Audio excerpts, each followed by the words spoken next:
Tiniyak ng Department of Agriculture na sapat ang supply ng pagkain ng bansa, partikular na ang bigas.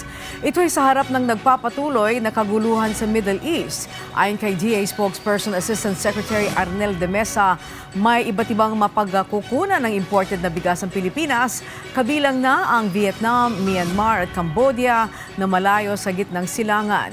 Bukod dito, inaasahan din ang supply ng lokal na bigas lalo na't panahon na ng anihan. Tiniyak din ng opisyal na nananatiling matatag ang supply ng iba pang agricultural products, kabilang na ang gulay at meat products. Sa kabila nito, sinabi ni De Mesa na ang maaaring makaapekto ay ang inaasahang pagtaas ng presyo ng petrolyo. Kaugnay niyan, sinabi ng kagawaran na may nakalaang 100 million pesos na pondo para sa fuel subsidy ng mga magsasaka at mga mangingisda.